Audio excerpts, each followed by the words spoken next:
आज की वीडियो एक आईफोन 8 पे है जो कि हमारे पास डेड आया है।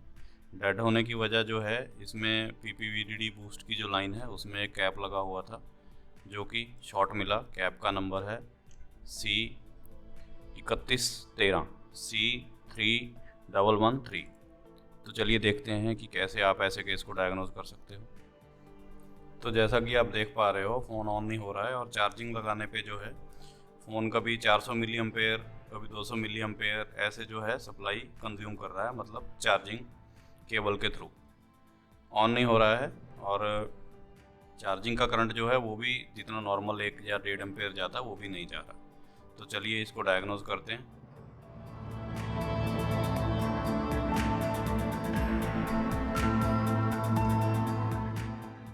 चलिए डायग्नोज करना स्टार्ट करते हैं। सबसे पहले VWAT का जो है हम डायोड मोड चेक करेंगे। तो फॉरवर्ड बायस में जो डायोड मोड की रीडिंग आ रही है वो तकरीबन 1300 मिली वोल्ट, और रिवर्स बायस में जो रीडिंग आ रही है वो तकरीबन 400 समथिंग है।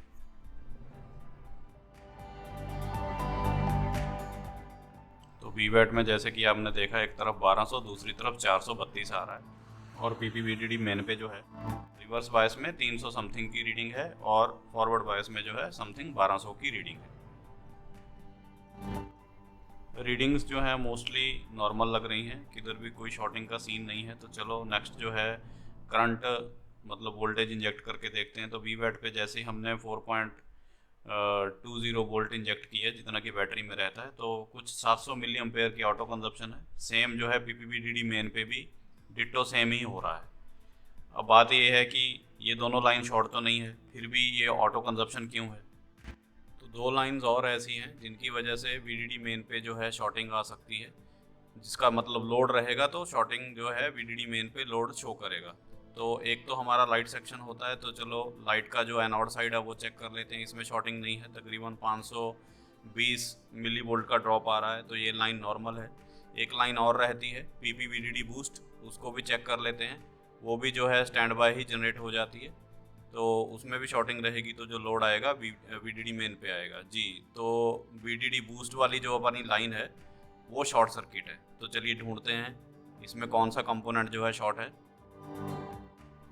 तो चलिए, जैसे कि लाइन अपने को मिल गई है जिस लाइन में शॉर्टिंग है, और मेन बात ये है कि जैसे कि VDD मेन VDD पे हमने PPVDD मेन पे देखा, हमने डायोड मोड में शॉर्टिंग नहीं आई, लेकिन DC सप्लाई से ऑटो करंट कंज्यूम कर रहा है, और VWAT में भी सेम ही है। तो इसकी वजह ये रहती है कि जैसे कि नॉर्मल एंड्रॉयड फ़ोन में आप देखते हो VPH होता है, वैसे ही आईफोन में VCC मेन या VDD मेन होता है। तो बहुत सारे सर्किट ऐसे होते हैं जिनमें ये सेम वोल्टेज आती है, लेकिन वाया एक डायोड या फिर वाया कोई ट्रांजिस्टर मॉसफेट या वाया कोई IC। सर्किट जो होते हैं वो स्टैंड बाय में ही ऑन रहते हैं। स्टैंड बाय का मतलब ये है कि आपने पावर की नहीं दबाई, फिर भी उस सर्किट में जो है सप्लाई जा रही है। तो कुछ सर्किट ऐसे होते हैं, जैसे कि अपना लाइट सेक्शन हो गया, ठीक है, सप्लाई बूस्ट नहीं होती लाइट में जब तक आप पावर की प्रेस नहीं करोगे, फ़ोन ऑन नहीं करोगे। लेकिन अगर आप कभी भी चेक करो तो 4 वोल्ट तो वहाँ LCD कनेक्टर पे पहुँच ही जाते हैं, बंद फ़ोन में भी। तो सेम ही VDD बूस्ट होता है। तो ऐसे केसेस में अगर शॉर्टिंग रहेगी भी, तो जब तक आप उस पर्टिकुलर लाइन को चेक नहीं करते हो जिधर शॉर्टिंग है, तो डायोड मोड में शॉर्टिंग नहीं मिलेगी। लेकिन VPH वगैरह पे, VCC main, VDD main, VWAT वगैरह पे आपको है ऑटो करंट जरूर मिल जाएगा। और यही शॉर्टिंग अगर पावर IC के आउटपुट पे रहती तो शॉर्टिंग तब सामने आती, जहाँ हाई करंट तब सामने आता जब आप ऑन ऑफ की प्रेस करते, मतलब हमारा पावर IC आउटपुट देना चालू करता। चलिए, यही मेन हमारा सेक्शन है जिधर ज़्यादातर PPVDD बूस्ट जा रहा है सर्किट में, और यही अपना IC लगा हुआ है। तो यहाँ मैं पिक्चर भी शो कर दूंगा बुशिंजी से निकाल के कि कहाँ कहाँ जो है ट्रैक जा रहा है। तो चलिए चेक कर लेते हैं।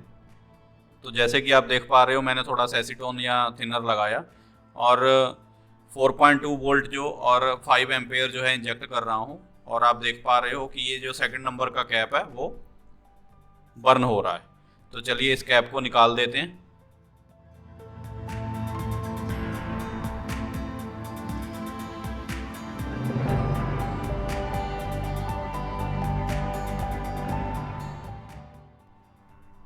चलिए कैप निकल गया है, चेक कर लेते हैं, लाइन क्लियर हो गई होगी। जी, जैसे कि आप देख पा रहे हो डायरेक्ट मोड क्लियर हो गया है, तकरीबन 370-72 के करीब हमारी रीडिंग आ गई। तो ये कैप मैंने निकाल दिया, वापस नहीं लगाया। वैसे आप वापस लगा दोगे तो भी अच्छा है। वापस मैंने इसलिए नहीं लगाया, ऑलरेडी 3-4 कैप्स लगे हैं सेम लाइन पे, तो काम चल जाएगा। अगर ये सिंगल कैप ही होता इस लाइन पे तो मेरे को कंपलसरी था, लगाना ही पड़ता। तो जैसे कि आप देख पा रहे हो ये नीचे ही हमने पहले भी चेक किया था, अब जो लाइन है क्लियर हो गई है। तो चलिए जो है फ़ोन ऑन करके देख लेते हैं। तो जैसे कि आपने देखा, अगर आपको डायग्राम की जानकारी है तो काफ़ी सारे सर्किट आपके दिमाग में ऑटोमेटिकली फिट हो जाते हैं। आपको पहले ही क्लियर रहता है कौन सी लाइन जैसे ही आप बैटरी लगाओगे तभी ऑन हो जाएगी, कौन सी लाइन पावर की प्रेस करने के बाद स्टार्ट होती है। तो अगर आपको इन चीज़ों की जानकारी है तो आपकी रिपेयरिंग काफ़ी बेटर हो सकती है। तो मैं तो यही बोलूँगा सबको, बेसिक इलेक्ट्रॉनिक्स अपना क्लियर करें, जो भी बंदे रिपेयर करना चाह रहे हैं, जो कर रहे हैं।